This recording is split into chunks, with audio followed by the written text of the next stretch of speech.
Good morning all of you. आप सब कैसे हैं? उम्मीद करते हैं आप लोग स्वस्थ होंगे, मस्त होंगे। आज 2 फरवरी है। करंट अफेयर की वीडियो लेकर आए हैं जिसमें कुल 15 क्वेश्चन आपके करंट अफेयर के होंगे और 5 क्वेश्चन आपके स्टैटिक जीके के होंगे।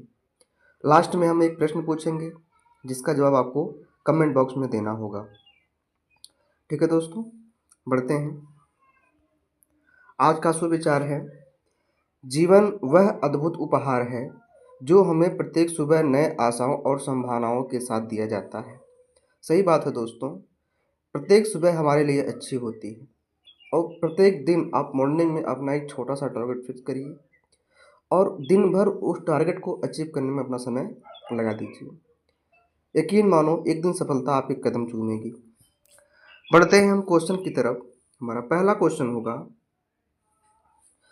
कौन अंतर्राष्ट्रीय अंतरिक्ष स्टेशन की यात्रा करने वाले पहले भारतीय अंतरिक्ष यात्री होंगे?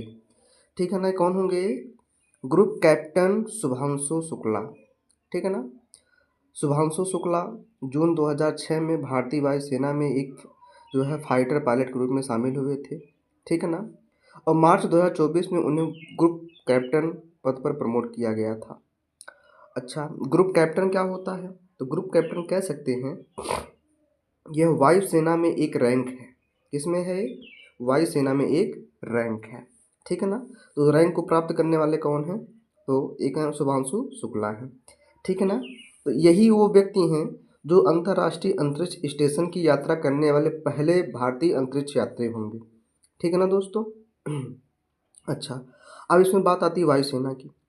वायुसेना वायुसेना की स्थापना हुई थी 8 अक्टूबर 1932 को हुई थी। ठीक है ना, और इसका जो मुख्यालय है कहाँ है? मुख्यालय कहाँ है? नई दिल्ली में है। कहाँ है? नई दिल्ली में है। ठीक। अच्छा, आगे चलते हैं।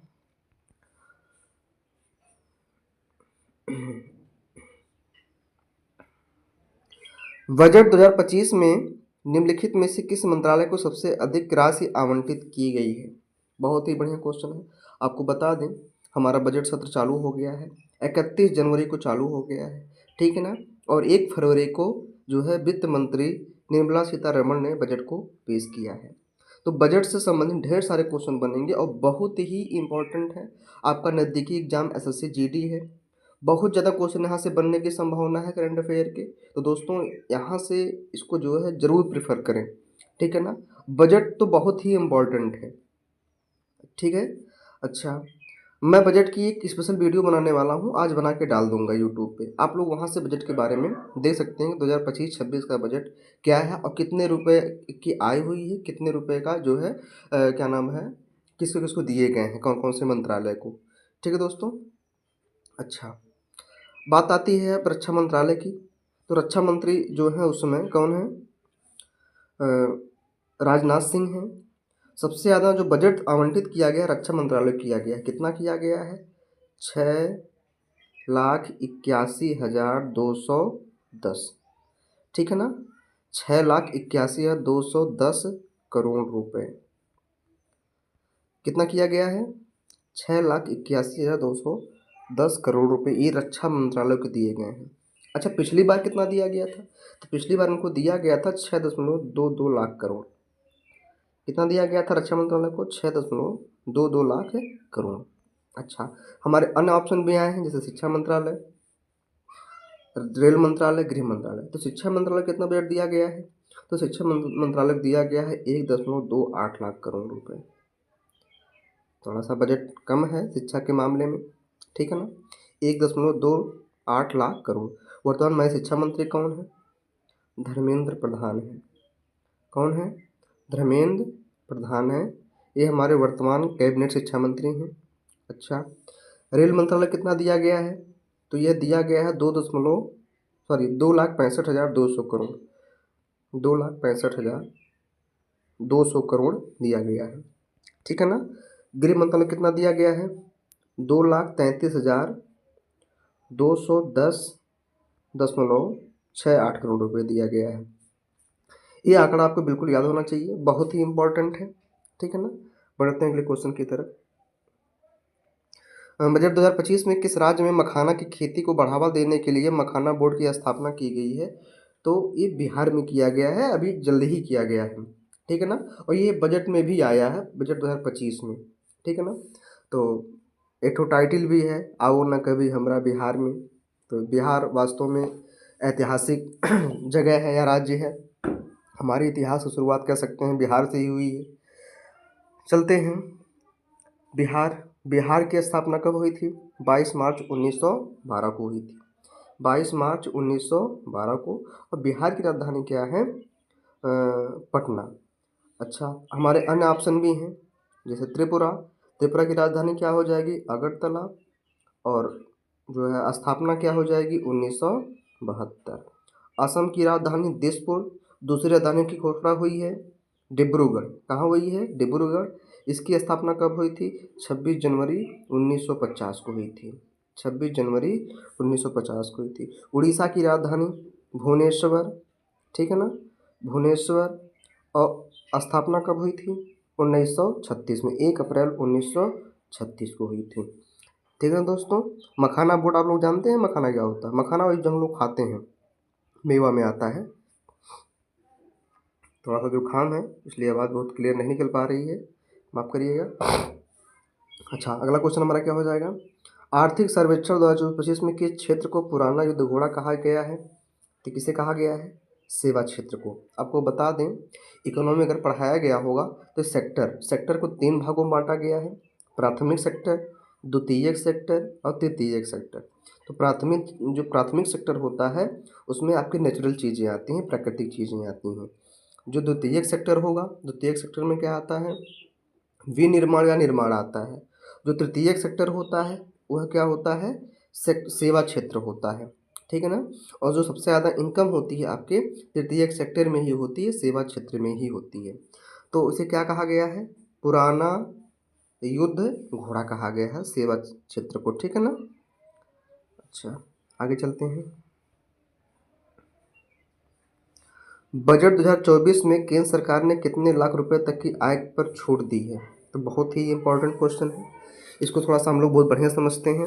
देखिए, कहा गया है 12 लाख रुपए तक कोई इसमें टैक्स नहीं लगेगा। लेकिन खास बात ये है मतलब यदि आपकी 4 लाख रुपए पर मंथ की इनकम है, कितनी? 4 लाख, तो इस पर कोई भी सरकार टैक्स नहीं लेगी।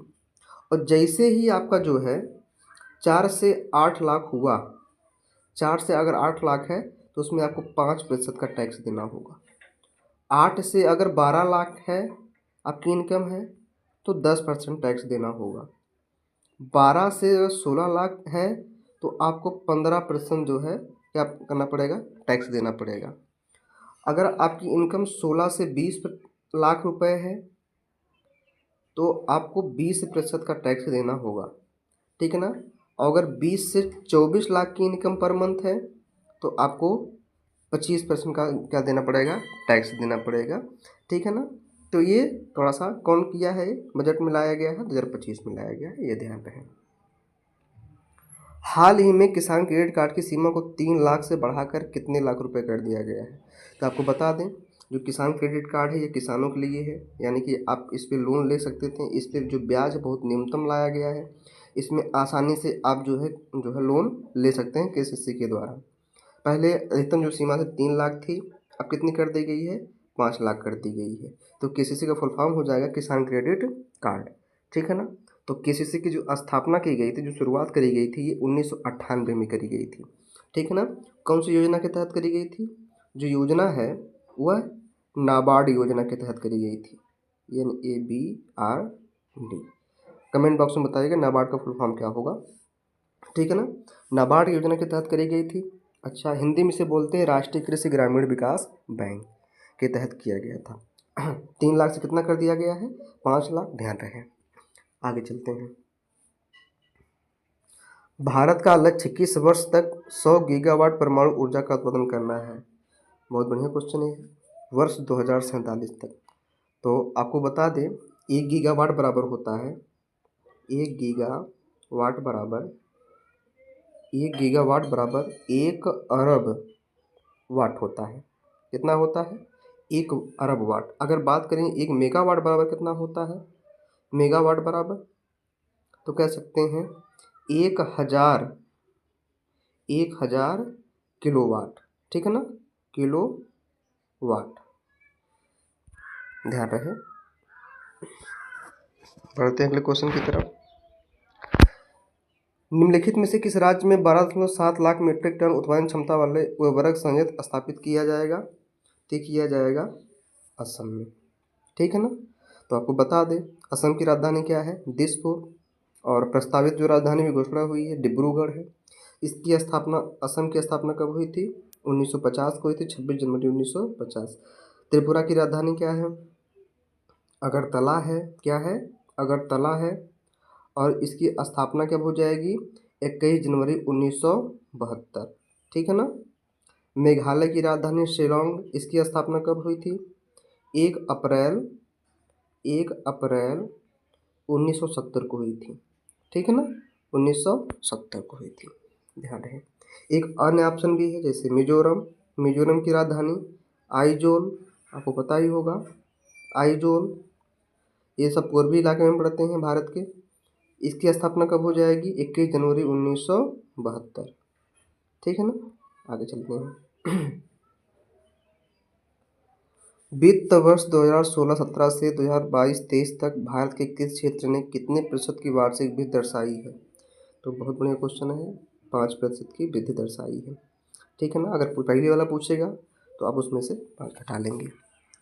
आगे चलते हैं।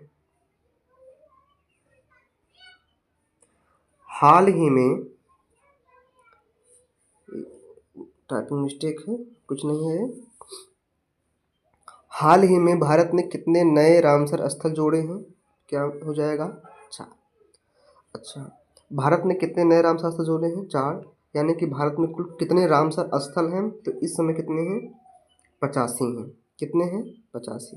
अब बात आती है रामसर स्थल की। रामसर स्थल है क्या? यह जैव विविधता संरक्षण और सतत उपयोग के लिए अंतर्राष्ट्रीय स्तर पर इसे मान्यता प्राप्त है, ठीक है ना। ये क्या है? रामसर स्थल है, रामसर स्थल। फिर से सुनिएगा, जैव विविधता संरक्षण और सतत उपयोग के अंतर्राष्ट्रीय स्तर पर मान्यता, ठीक है ना। 4 जोड़े गए हैं। भारत में कुल कितने हो गए हैं? 85। भारत में प्रतिवर्ष किस तारीख को भारतीय तटरक्षक दिवस 2025 मनाया गया है? तो 1 फरवरी को मनाया गया है।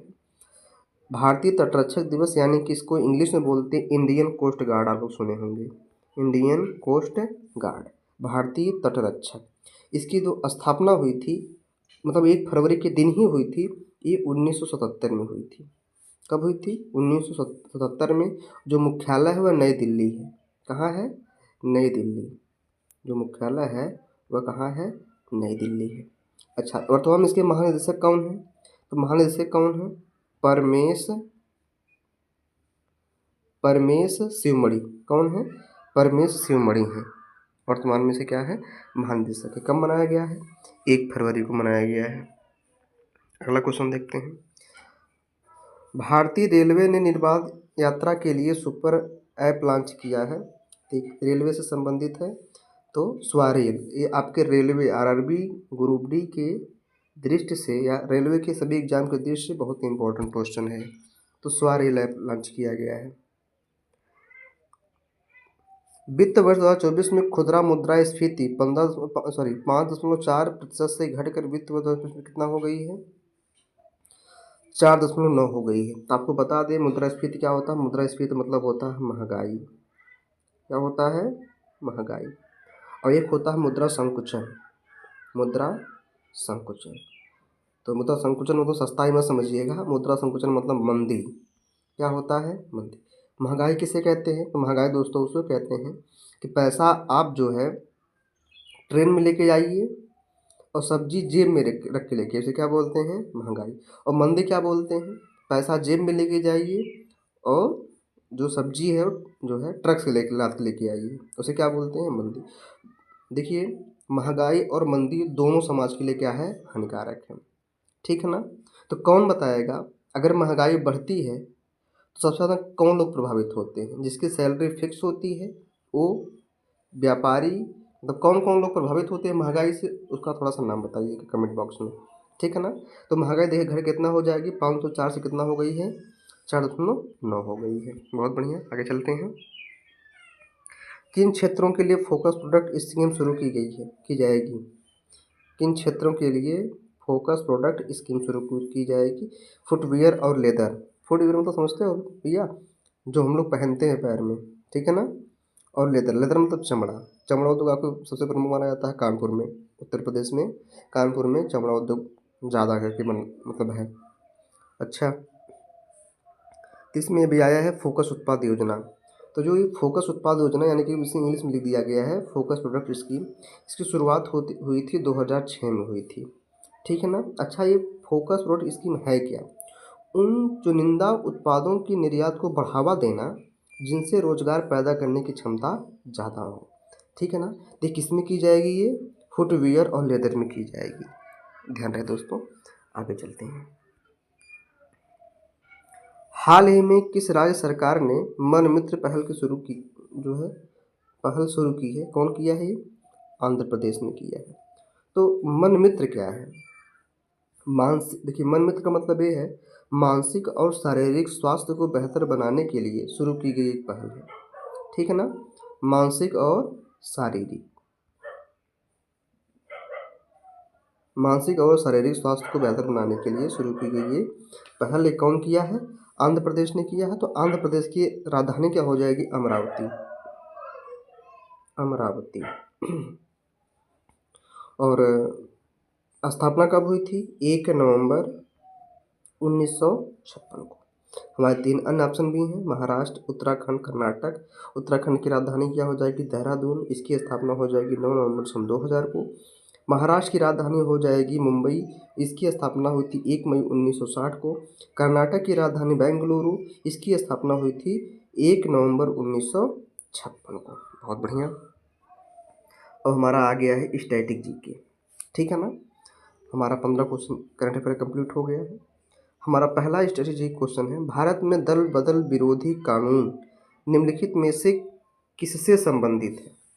तो ये क्या है, किससे संबंधित है? निर्वाचित सदस्यों का एक राजनीतिक दल से दूसरे दल में दल बदल में या दूसरे में दल बदल। तो इसका एग्जाम्पल आप देख सकते हैं नीतीश बाबू। नीतीश बाबू ने इतना पलटी मारा है, उनका नाम है सब रख दिए हैं चाचा पलट जा, ठीक है ना। अच्छा, दल बदल कानून, ये दल बदल जो कानून आया था भैया, ये संविधान में संशोधन किया गया था, हमारे मूल संविधान में संशोधन किया गया था 52वां संविधान संशोधन 1985 में। 1985 में इसे 10वीं अनुसूची में जोड़ा गया, यानी कि इसमें ये कहा गया कोई भी निर्वाचित जो सदस्य है वह अपनी पार्टी से किसी अन्य पार्टी में स्वेच्छा से शामिल हो सकता है। ये संवैधानिक अधिकार है, ठीक है ना। यानी कि संविधान ये अधिकार देता है कि आप अगर अपने पार्टी से संतुष्ट नहीं हैं तो दूसरे पार्टी में सम्मिलित हो सकते हैं, ठीक है ना। ये कौन से आर्टिकल से संबंधित है? 10वीं अनुसूची से संबंधित है।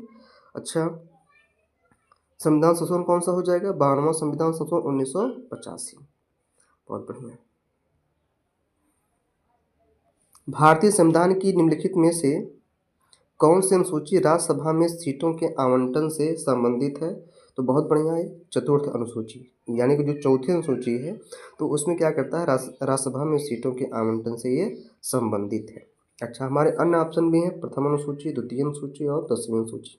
प्रथम अनुसूची में क्या है, कह सकते हैं राज्य व केंद्र, राज्य व केंद्र। देखिए प्रथम अनुसूची ये बताता है, जैसे अगर हम कह दें कि उत्तर प्रदेश आपका जो है अमेरिका में पड़ता है, हम बोल देंगे तो सामने वाला व्यक्ति ये कह दे भैया तुम कैसे प्रूव करोगे उत्तर प्रदेश अमेरिका में है, हम तो कह रहे हैं उत्तर प्रदेश भारत में है। तो भारत में है ये सिद्ध करने के लिए एक संविधान में जगह बनाई गई है, यानी कि आर्टिकल 1 ये कहता है कि भारत अर्थात इंडिया राज्यों का एक संघ होगा, संघ फॉर यूनियन। और उसी में एक चीज़ जोड़ा गया है कि जितने भी राज्य हैं सब आर्टिकल 1 से संबंधित हैं। अगर पूछा जाए कौन से अनुसूची में रखा गया तो अनुसूची 1 में रख दिया है। तो अनुसूची 1 में मतलब जितने हमारे राज्य हैं, जितने हमारे केंद्र हैं, सबका नाम क्रमशः लिखा हुआ है। अगर उस लिस्ट में उस राज्य का नाम है तो भारत का जो है राज्य वह है, अगर उस लिस्ट में नाम नहीं है तो भारत का राज्य नहीं है। जैसे हम कहें क्या इस्लामाबाद भारत का राज्य है? जी बिल्कुल नहीं है। क्यों? क्योंकि हमारे ये प्रथम अनुसूची में इसका नाम नहीं है। लेकिन कोई भी विदेशी राज्य का हिस्सा हमारे भारत में सम्मिलित हो सकता है, ठीक है ना? जैसे हमारा सिक्किम है, सिक्किम एक देश था। सिक्किम देश था, देश को जो है अपने भारत में मिलाया गया। मिलाने के बाद उसको तोड़-फोड़ करके उसका नाम जो वही रहने दिया गया, लेकिन अब वह वर्तमान में प्रथम अनुसूची में सम्मिलित है, ठीक है ना? तो हमारे वर्तमान में राज्य कितने हैं? 28 राज्य हैं और केंद्र कितने हैं? 8। और 3 जगह जो केंद्र शासित प्रदेश में 3 जगह विधानसभाएँ हैं और जहाँ-जहाँ विधानसभाएँ होंगी, वहीं-वहीं क्या होंगे? चीफ मिनिस्टर होंगे। तो कमेंट बॉक्स में बताइएगा हमारे केंद्र शासित प्रदेश में कितनी विधानसभाएँ हैं और उस विधानसभा का नाम क्या है? मतलब कौन-कौन से केंद्र शासित प्रदेश में है? और जो विधानसभाएँ बनी हैं, वहाँ का मुख्यमंत्री कौन है? उस मुख्यमंत्री का नाम बताना है। अच्छा, अब देखते हैं द्वितीय अनुसूची में। द्वितीय अनुसूची में क्या है? द्वितीय अनुसूची ये कहती है कि भारत में राष्ट्रपति, राज्यपाल, संसद में सभी उच्च पदाधिकारियों का प्रावधान है। ठीक है ना? ये दर्शाता है। चतुर्थ अनुसूची में तो दिया हुआ आपका क्वेश्चन ही है, ठीक है ना? 10वीं अनुसूची क्या है? दल बदल कानून लाया गया था ये। कब लाया गया था ये? 52वां संविधान संशोधन 1985 के दौरान। जस्ट इसके पहले ऊपर वाले क्वेश्चन में बताए हैं। अच्छा, अगला क्वेश्चन देखते हैं। मथुरा कला विद्यालय के संदर्भ में निम्नलिखित में से किस अवधि के दौरान कार्तिकेय, विष्णु और कुबेर जैसे ब्राह्मण देवताओं की कई मूर्तियां बनाई गई हैं? तो ये कुषाण के समय में बनाई गई हैं, ठीक है ना? किस में बनाई गई हैं? कुषाण। जो सातवाहन वंश है, सातवाहन वंश कह सकते हैं कि ये मगध वंश का लास्ट वंश था। मगध राज्य का ये जो है लास्ट। अगला क्वेश्चन देखते हैं। प्रशांत और आर्कटिक महासागरों के बीच जल डमरू मध्य का नाम जो रूसी सुदूर पूर्व के चुकची प्रायद्वीप को अलास्का के सिवाड़ प्रायद्वीप से अलग करता है, तो यह करने वाला जो है बेरिंग जल डमरू मध्य है, ठीक है ना? अच्छा, ये है क्या? यह प्रशांत महासागर और आर्कटिक महासागर को, ये कहाँ है? प्रशांत महासागर और आर्कटिक महासागर को जोड़ता है, ठीक है ना? अच्छा, यह अलास्का और रूस के बीच में स्थित, कहाँ स्थित है? अलास्का और रूस के बीच में स्थित है। हमारा अगला क्वेश्चन क्या हो जाएगा? जब नदी मैदानी क्षेत्र में प्रवेश करती है तो वह मोड़दार मार्ग पर बहने लगती है, तो नदी के इन बड़े मोड़ों को क्या कहते हैं? तो विसर्प कहते हैं, यानी कि जो नदियाँ होती हैं जिग जिग के जाती हैं, ठीक है ना? अच्छा, जब नदियाँ हिमालय से जहाँ गिरती हैं उसे हम कौन सा जोन कहते हैं? तराई क्षेत्र कहते हैं। तराई, क्या बोलते हैं? तराई। यानी कि ये हमारा जो है हिमालय है। अब यहाँ से नदियाँ गिर रही हैं, ठीक है, और जहाँ पे गिर रही हैं ये हमारा कौन सा क्षेत्र है? तराई। तराई के बाद तराई या दलदली क्षेत्र बोलते हैं, सबसे मच्छरों का प्रकोप यहीं होता है। इसके बाद ये धीरे धीरे नदी का रूप लेती हैं, ठीक है ना? नदी का रूप लेती हैं। नदी के जस्ट बगल वाला जो क्षेत्र होता है उसे बोलते हैं हम लोग खादर प्रदेश। क्या बोलते हैं? खादर। और खादर प्रदेश से बोलते हैं जहाँ पे नदी का पानी हमेशा बार-बार आता है। खादर प्रदेश में ही जलोढ़ मिट्टी होती है। खादर प्रदेश के बाद जो प्रदेश आता है उसे बोलते हैं बांगर। क्या बोलते हैं? बांगर। बांगर प्रदेश उसे बोलते हैं जहाँ पे बाढ़ का पानी कभी-कभी आता हो, प्रतिवर्ष ना आता हो, ठीक है ना? जब नदी चली जाती है, जब कई टीले इकट्ठे हो जाते हैं तो उसे बोल दिया जाता है क्या? डेल्टा। क्या बोलते हैं? डेल्टा, ठीक है ना? तो आपका ये जियोग्राफी से संबंधित क्वेश्चन है, ठीक है ना? बताते रहेंगे इसको। बस आज के लिए इतना ही। अच्छा, आज का क्वेश्चन क्या है? आज का क्वेश्चन ए है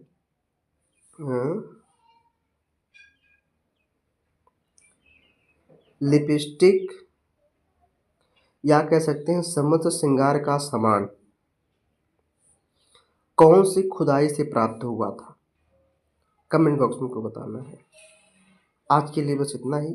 यदि वीडियो अगर आपको अच्छी लग रही हो तो वीडियो को लाइक, सब्सक्राइब, कमेंट जरूर किया करें। यदि आप चैनल पे नए हैं तो आप चैनल को सब्सक्राइब कर सकते हैं। वीडियो कैसे लगी कमेंट बॉक्स में जरूर बताइएगा। Tata, bye bye, thank you.